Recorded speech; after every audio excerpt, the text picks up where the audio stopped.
Shalom.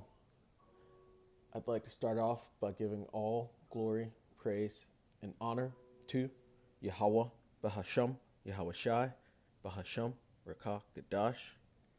Double honors to the elders and the apostles of the Great Millstone, and Shalom to the elect of Israel. This is the Mayim in Atlanta, and I caught Apostle Aramlab's lesson last week where it was entitled, I am now become death. And it was on the ICBMs and J. Robert Oppenheimer and some of the Eastern philosophies that he was looking into to create the atomic bomb that was used to bomb Hiroshima and Nagasaki in World War II. But it got me thinking about Jack Parsons and all the strange and honest, it was just satanic philosophies that he got into. And this man is known as one of the fathers of rocketry. And it was his development of solid fuel sources for rockets that actually allows ICBMs to be propelled. And so I've done a little research on him and found there's a lot written on him, and especially on his occult, I guess, or just him being an occultist. It's even here on his Wikipedia page, but I decided to go with Wikipedia just so it'll seem the most legit. But let's start out. John Whiteside Parsons was born October 2nd, 1914. Was an American rocket engineer, a chemist, and a Thelemite occultist. And the Thelemites, or the religion of Thelema, that was developed by Aleister Crowley, and he was known as the most wicked man in the world. And you see like Jay-Z is a follower of him. The Beatles seem like they were followers of him, and lots of different rock stars and rappers follow this most wicked man in the world. And their big thing is basically that there is no law.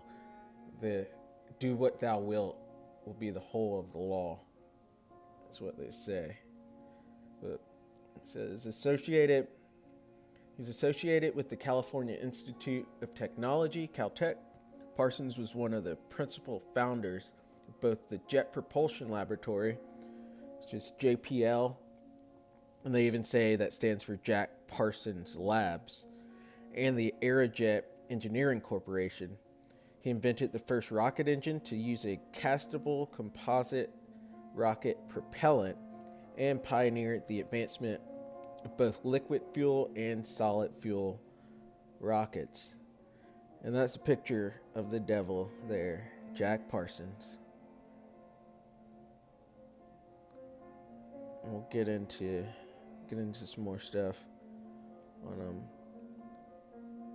Actually, we'll go ahead and skip this. But following some brief involvement with Marxism in 1939, Parsons converted to the Lema, the new religious movement founded by the English occultist Aleister Crowley. Together with his first wife, Helen Northrop, Parsons joined the Agape Lodge, the Californian branch of the Thelemite Ordo Templi Orientis, in 1941. At Crowley's bidding, Parsons replaced Wilfred Talbot Smith as its leader in 1942 and ran the lodge from his mansion on Orange Grove Boulevard. And doing some research on this guy, this mansion that he owned was nothing but hedonism and orgies and, trying to conjure up some demons and seances and all sorts of extremely wicked things. But moving on, Parsons was expelled from JPL and Aerojet in 1944 owing to the lodge's infamous reputation and to his hazardous workplace conduct. In 1945, Parsons separated from Helen after having an affair with her sister Sarah. When Sarah left him for L. Ron Hubbard, Parsons conducted the Babylon Working, a series of rituals intended to invoke the Thelemic goddess Babylon on Earth. And I don't even want to say what they were doing. It was, if you know about these, or this, if you can call it a religion, Thelema, it involves a lot of sex magic and bodily fluids, to say the least. And jumping back up, L. Ron Hubbard, he was good friends with L. Ron Hubbard, at least for a while. But L. Ron Hubbard is the inventor of Scientology.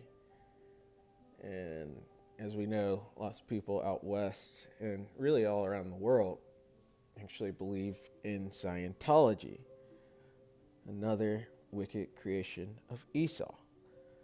But get here. He and Hubbard continued the working with Marjorie Cameron, whom Parsons married in 1946. And these rituals, they were trying to produce a what they called a moon child, or in other writings I see that they're trying to bring forth the Antichrist. And as we know, there is no one Antichrist. There are many Antichrists, and it's pretty much anyone who is against Yahweh B'Shem Yahushai and his rulership. But after Hubbard and Sarah defrauded him of his life savings, so L. Ron Hubbard stole all this man's money and started Scientology. But Parsons resigned from the OTO, then held various jobs while acting as a consultant for Israel's rocket program. So he helped Israel develop some of their weaponry and rockets. Amid McCarthyism, Parsons was accused of espionage and left unable to work in rocketry. In 1952, Parsons died at the age of 37 in a home laboratory explosion that attracted national media attention. The police ruled it an accident, but many associates suspected suicide or murder. We'll read this last little bit. And that explosion was pretty gruesome. It blew off his right arm, broke both of his legs, and left him alive for a little bit. And then he passed away from all his wounds from being exploded. Blew half his face off too. But Parsons' libertarian and occult writings were published posthumously. Historians of Western esoteric tradition cite him as one of the more prominent figures in propagating Thelema across North America. So he was pushing his works almost not like us, but he pushed this Satanism, this wicked stuff that Aleister Crowley created or invented all throughout North America. And although academic interest in his scientific career was negligible, historians have come to recognize Parsons' contributions to rocket engineering. For these innovations, his advocacy of space exploration and human spaceflight, and his role in founding JPL and Aerojet, Parsons is regarded as among the most important figures in the history of the U.S. space program. He's been the subject of several biographies and fictionalized portrayals.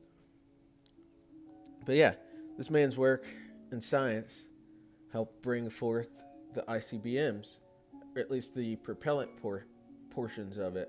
And with NASA, he was actually good friends with Werner von Braun, who was a Nazi who was brought here through Operation Paperclip to help develop the U.S.'s Rocketry program. And they used to spend hours on the phone talking with each other when Parsons was a young man. And yeah, I guess that's about it for Jack Parsons and his occult dealings and just straight up wickedness that's it's ingrained in America or Babylon. He's some of the reason they have their ICBMs. But at the same time, as we know, these things are going to fall back on him. He's the wicked that these are their own devices that they're going to fall into. And let's start here at Isaiah 47, verse 8. Therefore, hear now this, thou that art given to pleasures. And Jack Parsons was given to pleasures. This is talking about Babylon the Great, by the way. But I'm going to relate it to Jack Parsons. And he was given to pleasures. He was a hedonist. He was having all sorts of crazy parties at his mansion and doing all sorts of crazy seances. But that dwellest carelessly, that sayest in thine heart, I am, and none else beside me. I shall not sit as a widow, neither shall I know the loss of children. And this man had a quote saying that he wanted to rip the walls of time and space, and that just told me that he wanted to destroy the Lord. But moving on in verse 9, but these two things shall come to thee in a moment, and one day the loss of children and widowhood, they shall come upon thee in their perfection, for the multitude of thy sorceries. And he was a sorcerer. He ran the Lama over here in the west coast, or in Babylon on the west coast, and he pushed it all throughout North America. And for the great abundance of thine enchantments, for thou hast trusted in thy wickedness, thou hast said, none seeth me. Thy wisdom and thy knowledge, it hath perverted thee. And he was, by all accounts, a genius. And he was extremely perverted, as we just saw. And thou hast said in thine heart, I am, and none else beside me. He wanted to destroy the Lord. Let's skip down to 12.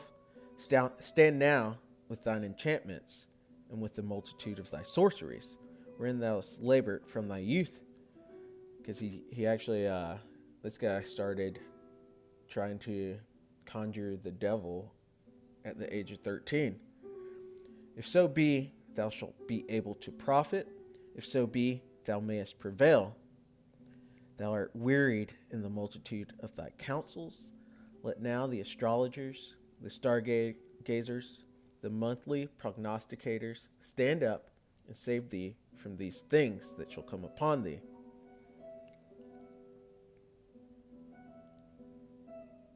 They won't be able to. Let's go to Job 20. I'm going to start here at 5. That the triumphing of the wicked is short, and the joy of the hypocrite for a moment. Though his excellency mount up to the heavens, and his head reach unto the clouds, just like his rockets, yet he shall perish forever like his own dung. They that have seen him shall say, where is he? And this is talking about, this whole chapter, Job 20, is talking about the Edomites. But again, I'm relating this to Jack Parsons and his wickedness. Verse 8, he shall fly away as a dream, just like one of his rockets, and shall not be found. Yeah, he shall be chased away as a vision of the night. And since this guy was into rockets and jet engines, let's go down to Job 20 and 24. He shall flee away from the iron weapon, and the bow of steel shall strike him through.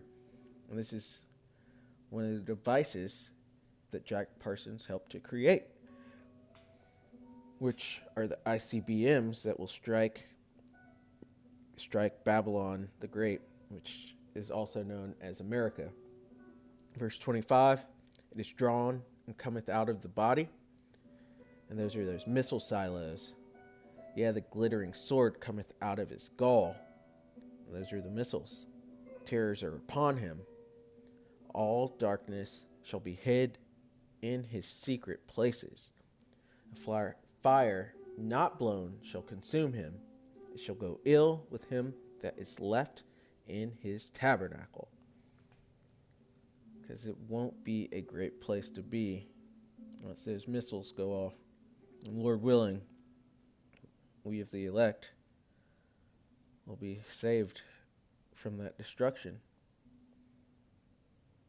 Go to Nahum 3, verse 4.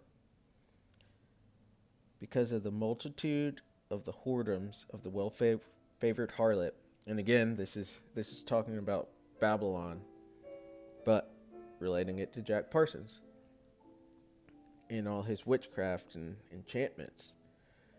The mistress of witchcrafts that selleth nations through her whoredoms, and families through her witchcrafts.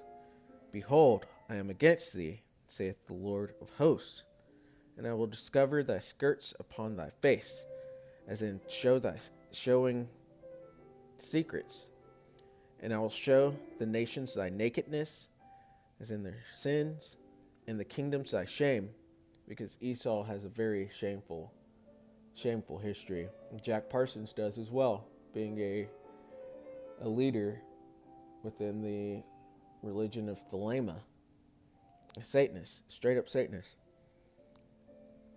Verse 6, I will cast abominable filth upon thee, and will make thee vile. That makes me think of, no more will the vile man be called liberal, and will set thee as a gazing stock for all the nations to see the shame of Esau. And Jack Parsons is just a small part of the Edomites' total shame. They're involved in witchcraft, rape, robbery, murder, just destroying everything and turning everything upside down. And I hope this was an edifying lesson. I hope it does at least a little bit to expose who the Edomites are and their wickedness. And with that, I'd like to give all glory, praise, and honor to Yahweh, Bahasham, Yahweh Shai, Bahasham, Rakah, Gadash. Double honors to the elders and the apostles of the Great Millstone, and Shalom to the elect of Israel.